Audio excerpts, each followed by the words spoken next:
The Ready America 72-hour kit. How does it stack up against its competitors? And what should you have in your 72-hour kit? The first 72 hours of any survival disaster situation is critical, and you want to make sure that you have the right stuff. You're not missing anything.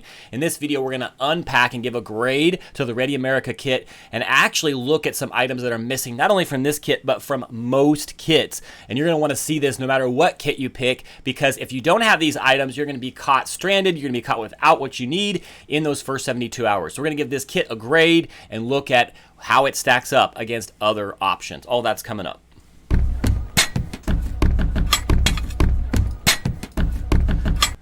All right, guys, so when it comes to being prepared for an emergency, we need to have the first 72 hours covered, and that's why we're looking at this Ready America kit to see how it stacks up against the competitors and really unpack this idea of, is this kit, is it going to stack up against others for those first 72 hours? Is it going to have what you need? We're going to look at later in this video some items that are not in this kit, and they're not in most kits, to be honest with you, and you need these items to make sure that you are ready for those first 72 hours. When it comes to survival and preparedness, those first 72 hours are critical. You've got to focus on those first: water, food, shelter, and then other things.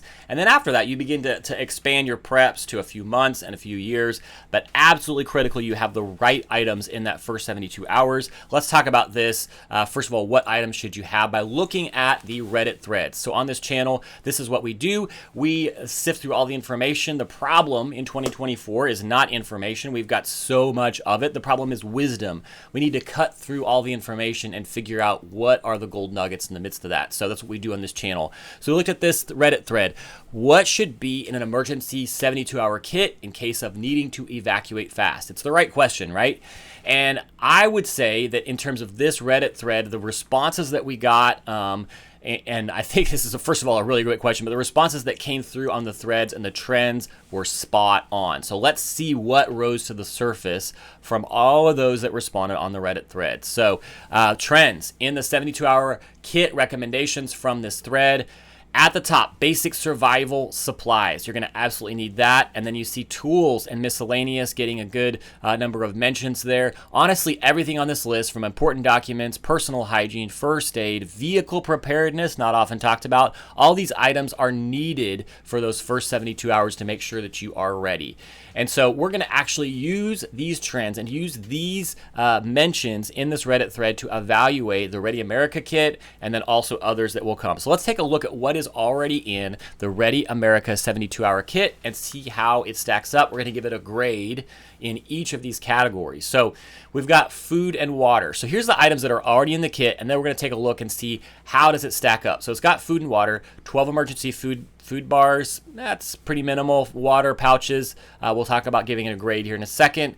Shelter and warmth. There's some ponchos, some blankets, a tube tent. That's decent. First aid kit, 33 piece. Light and communication, a whistle, a bright stick. This is pretty minimal, honestly. That's bare bones. But sometimes that's where you start. So tools, it's got some tools, and then hygiene and sanitation. So let's begin to look at this category by category and break it down, starting with the most essentials, which of course is food and water. So where does it stack up for food and water? Well, I'm going to give it a B on food and water because it does have basic food and water. There's some emergency food bars here, but more water is definitely needed for 72 hours. That 12 water pouches at 4.2 ounces each is not going to be enough. Not by a long shot, unless you're just drinking that and just making it. There's a lot more water that probably would be needed for that first 72 hours. So that's on food and water. As far as shelter, and I'm going to break it down between shelter and warmth. We'll give it two different grades. But for shelter, it includes a tube tent. That's great. It includes ponchos. Excellent. Those two items together, we're going to give it an A. That is enough to cover your bases, especially for that first 72 hours. Beyond that, you're going to want more, but that's a good start for a kit. Okay, I give it a B in terms of warmth.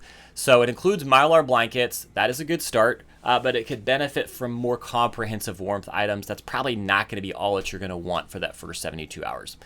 Okay, let's talk about other areas. So hygiene and sanitation, I give it a D, to be honest with you here. You're going to want some sort of toilet paper option, wet wipes, pocket tissues, and so pocket tissues are included, but it's limited. There's not very many of those, 2 packs. and no wet wipes, no toilet paper, no options for any of that in terms of hygiene, sanitation. I give it a D. That's pretty low in terms of what you're going to actually need. We can move on from there. All right, so clothing and gear is not even really listed on here, but you're going to need a change of clothes. You're going to need sturdy shoes and a hat. You're going to need work gloves, likely. And so, yeah, work gloves are included there under tools, right? So we could actually say that's what brings it up to a C-. But I would say, man, there's some things definitely missing here. You're going to want to make sure that you include in your pack. Now, probably this is just saying like, hey, this is the bare minimum. You're going to need to add a few items. But in terms of it being an overall comprehensive pack, that's missing. You need to get some other items in there for those areas. All right, so let's talk about light and communication. Giving that a D. I would include money in here as well. There's no really like plan for including cash, but I mean you're going to provide that, right? But you need to have some way to store cash and have cash in the kit as well. There is no way to charge your phone included in here, and so you're going to need to provide some sort of battery pack or some sort of a phone charger pack to be able to make sure that you can charge your communications. So give it a D for that reason, although the 12-hour emergency bright stick is good. That is included. I'd give that a B, honestly, and the emergency whistle is good to have, right? Okay, first aid kit, I give it a C+. It's basic. It will have what you need in terms of those 33 pieces, but it is still pretty basic. Could definitely have more, so give it a C+ on that. So decent, but you're definitely going to want to add to that. Okay, let's talk about tools. So for tools, I give this a B. There is a multi-tool included, so that's going to be one of the key items you're going to make sure that you have. There is dust, mask, and safety goggles included, but this is still a pretty minimal set of tools. You're probably going to want to add to this, but it gets you started, right? Okay, one other thing that we should have in here is your important documents. You're going to make sure you have copies of those documents, and you don't want to just shove papers down into a bag. You're either going to need to laminate them, or oftentimes emergency kits like this will include some sort of sealed bag. It doesn't have that. I'm going to give it an F because of that. And so overall, it covers the basic necessities. It falls short in several critical areas that I highlighted here. And so I would recommend that you consider other options. And so I'm going to share with you now an option that I think would be worth your consideration because it has all of the items that we talk about here. And so let's see, scroll down on this one. So this is the Uncharted Supply Co. 72 Survival System. I love this option. I'm not an affiliate for any of these guys. I'm not making any money on this. I just want you to have the right stuff, and I love this system. So I think this is pretty key if you're considering different options. The 72 Survival System gets the job done. It has important documents, storage. It has basic survival supplies, food and water, shelter, warmth, personal hygiene, clothing and gear, including a beanie, water, basic water appropriate clothing items, emergency whistle and radio, portable phone charger. There's a lot of items that are included in this kit that if you're wanting a one-stop shop, I would actually recommend taking a look at this. And so I did say later in this video I would share with you, yeah, there's some items, including especially items like the shovel that you see on the screen here. You're going to want to make sure that you include, and this kit doesn't even have it. You want to make sure that you include some vehicle preparation options. And so if you jump into your vehicle, you're driving, you're going to want to have in the vehicle some items to make sure that you're covered with your vehicle itself, but you need to make sure that you have like some flashers, some different items in blankets if you don't already have those packed, so that as you're traveling in your car, in your vehicle, you're also prepared on that front as well.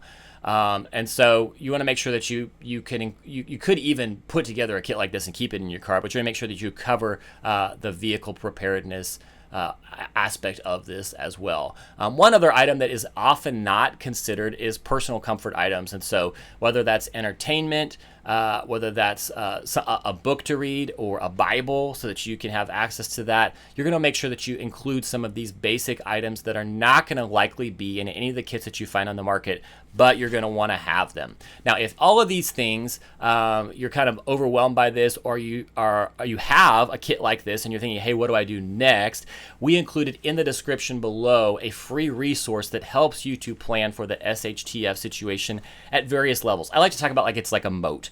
And so when you're preparing, you got to get that first layer, and that's the 72-hour kit we're talking about today. But after that, you've really got to begin to expand to think beyond that. So you've got to make it through that crisis. Then you've got to begin to survive beyond that, which is that first few months. Then you want to make sure that you have a few months of preparedness, and that's where you need some long-term food storage, some non-perishables, and then beyond that, you're going to begin to expand and think more in terms of long-term survival, building a survival garden, a homestead, thinking more long-term in terms of water access and all those kinds of things.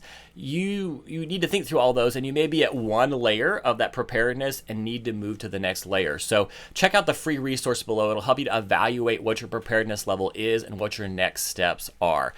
As always, we'd love to hear from you in the comments. What items do you have in your 72-hour kit that is either missing in the Ready America kit or you feel like should be added to any kit? We want to hear about that. Like this video, subscribe to the video, all of those things help to share with us what kind of content we should continue to focus on in these videos and bring the best value to you to make sure that you are prepared for anything. See you guys next time.